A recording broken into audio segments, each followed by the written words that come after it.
Hey there, it's Rusty Nelson, and we're talking watercolor today. We are back from spring break. All the students are back in and on campus and back in the grind, pushing to the end of the semester. We have about, we got about 6 weeks left until the end of the semester. So it's starting to get serious. All the work while crying. All the goofing off stage of the semester is over. Now we're starting to get focused, and especially with the seniors, and I've seen this for years where it just like when the semester starts, they're just drunk with all that time available to them for the semester. But after midterm, they start realizing the windows and the small space that they have to work with to get everything done. It's starting to get real. So that's starting to happen now, right now as we speak, getting started this week. So I am recording this on a Monday like usual. So welcome new viewers. I am Rusty Nelson, and I am a college professor. If you haven't watched any of my talking watercolor shows before, it's really just me practicing speaking extemporaneously and getting better on camera, trying to develop a shtick. Do I have a shtick? I don't think I have a shtick yet. I'm getting there, but trying to get a little more comfortable and be able to relate to that little camera, that little eyeball looking at me right here. So I am getting better. I am feeling a little more comfortable with it. I always start. I get that beginning jitters. Always takes a few minutes to get past all that. So a lot of times there's a lot of edits and cuts at the beginning, and then sometimes depending upon what I'm doing at the end, the ends are sometimes, I've noticed in the last few videos they've been kind of murderous and haven't gone as smoothly as possible. So I'm going to definitely try to land this plane in a little smoother manner this episode. So let's see, I think this is like episode 12 for the year. It's 49 overall since I started doing the talking head videos. So almost a full year doing these. And I think I started them back in either March or April of last year. So yeah, we're approaching the anniversary for doing these talking head videos. And again, I just simply started doing these just because I needed more time on camera. And I just sent a random time frame. 15 minutes should get me up to speed. And sometimes I can fill the 15 minutes. Other times I go beyond. Or sometimes they're just short as well. So I do have a pretty long list of things to talk about today. So I've done the intro. I normally forget the welcoming new viewers. So yeah, welcome here. If you are interested in getting started with watercolor, getting started with drawing, being creative, I'm a college art professor, been doing this for 27 years. So I'm used to getting people up and off the ground and really out there producing and ready for the next level of their studio courses, their design courses, to hit the ground running with the fundamentals and the basic skills to where they'll be successful in those follow-up courses. So, and essentially that's what I'm doing in this channel, is those kind of exercises and assignments and things I do with the students in class throughout the course of the semester. So this is our season 2. So I've kind of started over again, working with basic shapes, the fundamental things that all the students need to know and work with and develop good skills and aesthetics for before they move on to the next levels. And really the difference between intermediate and beginner level is just some time on task and developing sensitivities to all the basic fundamental things. So that's what we're doing. That's where we're at right now. We're a little bit past some of the very basic shapes and modeling and basic color theory and things like that. Been continuing to work with faces, and I need to do some more Loomis figure drawing tutorials. And the best thing I can recommend on any of that is if you go back and you can find some of my earlier Loomis figure drawing tutorials that you can just do those daily, do those or every other day. Treat it like a class. It's a Monday, Wednesday, Friday class. Spend a half hour to an hour warming up, getting started and drawing some basic mannequin figures and start fleshing it out. The more you practice, the better you get, the better your eyes and your judgments, your angles, shapes, and all that stuff improves with just simply sitting down and working on those fundamental skills. It's like learning to be a great basketball player. It all starts with the fundamentals of dribbling and your footwork, right? So get in there and do your footwork, do your reps, and practice on a daily basis. Because I know a lot of these stuff you see on YouTube, it's all about it's an easy thing this, an easy thing that. My life changed once I learned the secret. Yeah, there's some things and techniques that you're going to learn, and you're going to learn these things through a whole course of a career throughout your life, and you're always going to be discovering new things. But it really ultimately boils down to just practicing and doing it. So that is my best tip I can offer you in this episode today, is just do it. And don't get wrapped up on making art just yet. If you're just getting started, you're just making. It doesn't qualify as art yet. You're making studies. You're trying to figure out all the rules and the things you're good at, the things you suck at. Focus on getting better at the things you suck at. Expand the things you're good at, and move them further along that path, that trajectory that they're on, and you're going to be good. So stay here, tune in, and watch the various things every week. We do landscapes. We've been drawing faces. We've been painting faces. We've been drawing figures, structures, textures, all sorts of fun stuff. So, boy, that was a really long intro to new people this week. So I better get to my list here. So let's see here. Yeah, we did take a little time off this last weekend. Went the whole week. My wife works up at the university as well. She took a day off, half a day off on Thursday and full day off on Friday. And we went back to our home state in Kansas and saw the family. So my wife and I are one of the few family members that aren't away from where we grew up. And yeah, we did grow up in the same area. Actually, we went to high school together. So I think we met when I was a senior and she was a sophomore. So that's how long that's been. So let's see here.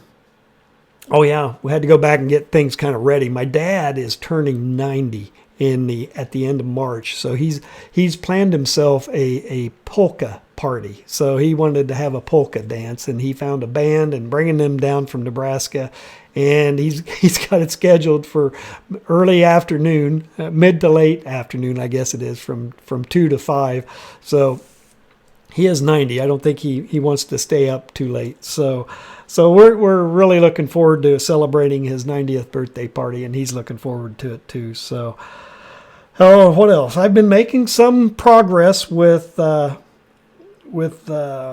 investigations and figuring things out with the live streaming. So I am on track, and I do think this talking head thing will ultimately become a live stream. So keep an eye out. I'll let you know before that all happens, and I'm getting closer and closer to some point where we'll actually give that a trial and see how it goes.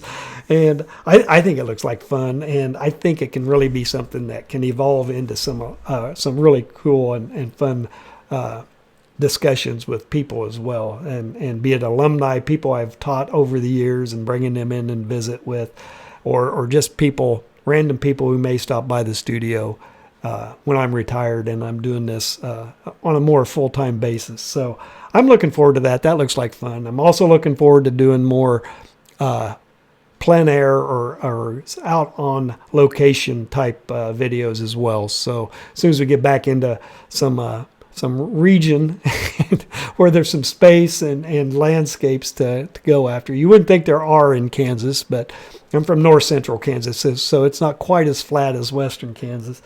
So I'm looking forward to that and getting back into a little closer realm of nature. So for all of you viewers who are stuck in cities and this and that, it is a really beautiful area, and I hope to show that and showcase that for you in a few years as we continue on this channel. So let's see here.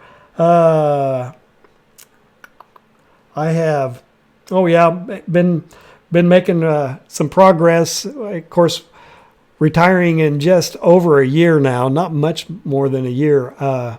We've been trying to develop plans and some strategies as to how we're going to transition from here in the college town back home into the area from where we originate. And so we made some progress there. It's kind of slow going, not as fast as we want, but at least I think we do have a plan now. So that feels good. So everything's kind of slowly dropping into place. Comments. Let's look here. Oh, I had an interesting comment from one viewer saying that initially she wasn't going to watch my last watercolor of the landscape that I did of the barn because the colors look so bleak and drab. But until I must have sucked her into the video with the colors I was painting on the barn, those vivid oranges and reds and things like that. So yeah, I know I've been kind of investigating creatively, visually with watercolor, kind of that whole idea of using a lot of neutrals and then hitting it with a lot of pops of color so that the colors really do stand out as a contrast against all the drab and the grays, the neutral grays and stuff like that. So that was cool that she noticed that and realized that the color did pop from all that neutral stuff. Definitely had some encouragement to take a spring break myself, and we did, and thank you very much. And let's see here, one other comment from a viewer talking about I think they're just a little intimidated by the Riley method or the Loomis method, where they were wanting a little more specific information on where the guidelines go. I think it was really more of a question about precision. Where exactly do they go? And yeah, my video isn't about precise placement. It's about a rough area of where those things can go, and then you have to kind of develop an eye and a judgment for where they specifically go. And I think that's one of the main things I've been working with and trying to develop skills with as well, is the exact placement. So I don't think the guides really are that crucial for the fine placement of where those things go. You just have to kind of figure out, get it placed, place it in there. Is it right? Make a decision, move it if it's not, and then before you start layering in lots and lots of details. And I think that's the step I tend to blow past, is blocking in that location and then stepping back and looking at it and saying, is that right? Before I start adding in all the specificity. So anyway, those are really good questions and comments that I got there. So, but yeah, live streaming. I think this coming week I'm working on a girl's face, so a pretty girl. So trying to do a watercolor. That'll be my Friday or Saturday watercolor post. And I think the drawing post that drops tomorrow, which is Tuesday, you're watching this on Wednesday, so all right. So the drawing post this week on Tuesday was a charcoal drawing of a very interesting, really long-faced individual. So it's a pretty quick construction. I used a little bit of everything on that, a little bit of Loomis, a smidge of Riley, and a lot of the envelope method to draw this face. So it's in charcoal. A lot of smudging, a lot of tonal ranges and stuff like that. So it's not as linear as some of my pencil drawings that I've done. So it's a little more tonal and not quite as highly sharp. It's not as sharp. It has a little fuzzier feel. Kind of has a similar fuzzy feel as those digital pieces I showed you in last week's Talking Watercolor. So anyway, that's coming up. And then I'm thinking next week's drawing tutorial. I was thinking I'm gonna do a little bit of a hybrid thing. I think I'll do a marker comp using a range of color markers to demonstrate how drawing with markers, creating a comp before you maybe commit. Maybe you're unsure what you want to do with your watercolor. Well, a nice way to do it, you could either do a bunch of studies with watercolor, but I also, as a graphic designer, before anything was done, illustration-wise, final art-wise, we always had to do marker comps. And this is in the days before computers. So the only way a client could get a sense of what the ad, the brochure, the illustration was going to look like, you had to do a marker comp. And it's a great skill set, and it does help you if you're trying to figure out technique with watercolor, but you just want to have a good idea of what you're going to do color wise. Marker comps are ideal with that. So I think I'm going to do a marker comp of some subject. I've been thinking about it. I'm not even quite sure what I'm going to do yet, but they're a lot of fun. And it's markers. I use Prismacolor markers. I know there's Coptic markers and various other types of markers out there, but I've always used the Prismacolor. They're expensive. Oh boy, I'll put the link out in the description when I post it. But and then I also work with color pencils on top of the marker comps. So it'll be a nice little tutorial on working with another medium. Something I think it might be handy and helpful for you. To at least figure out what you like doing. You might even like just doing marker comps all the time. Actually, I used to get requests from clients all the time.